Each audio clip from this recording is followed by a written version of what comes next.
Coucou tout le monde, j'espère que vous allez bien, on se retrouve pour une nouvelle vidéo. Ça sera mes 5 conseils pour bien aborder une première rentrée scolaire. J'espère que la vidéo va vous plaire. On commence tout de suite. Le premier conseil que je peux vous donner, c'est de préparer son enfant. Pour ça, il y a plusieurs manières de faire.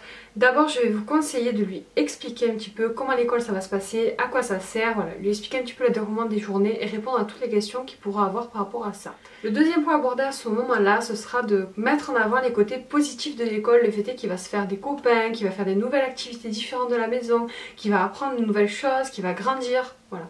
Appuyez sur ce côté-là. Pensez à utiliser des livres, c'est un appui non négligeable où il y a de très bonnes explications, de bonnes images qui peuvent permettre à l'enfant de bien visualiser les choses.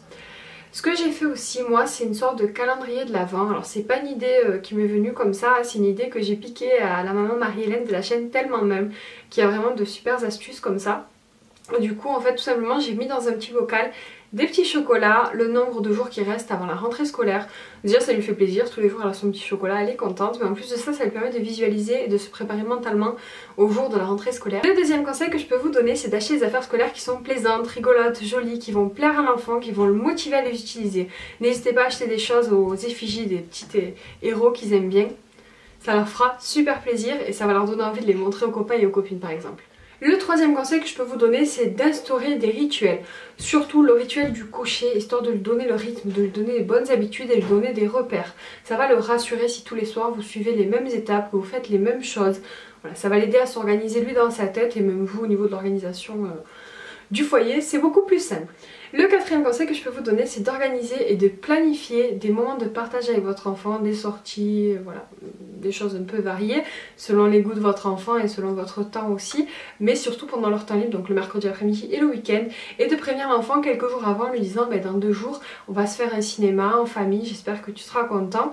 Donc l'enfant bien sûr sera ravi en général, ça va lui donner envie d'être à ce week-end, mais en même temps ça va pas l'empêcher de profiter voilà, des moments scolaires qu'il aura entre temps, et il profitera mieux en fait des moments, il se rendra compte qu'on a plus des moments de qualité, même si le temps est un petit peu plus réduit du coup avec les parents vu qu'il est à l'école.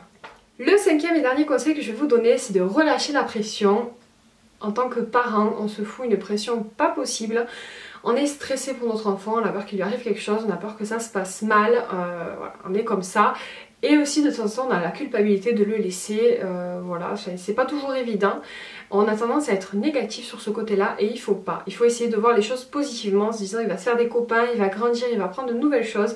Le fait est d'être positif, ça va être transmis à l'enfant et l'enfant sera plus dans cette démarche-là que dans la démarche d'avoir peur et d'avoir de l'anxiété. C'est très important.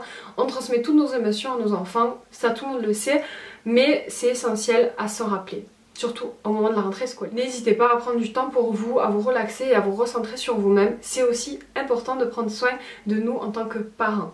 C'est la meilleure manière de nous occuper de nos enfants. Moi personnellement ça a été très dur la première rentrée de ma fille, mais je lui ai rien montré parce que ça me faisait mal au cœur de la laisser, parce qu'à ce moment-là je travaillais pas et j'avais l'impression voilà, de la laisser à l'école pour rien. Et voilà, c'était très dur. Quand j'ai repris le travail ça a été beaucoup plus facile, mais voilà, quand je travaillais pas et que je la mettais à l'école ça me faisait mal au cœur, mais je lui montrais pas et elle a été super contente, ça s'est super bien passé.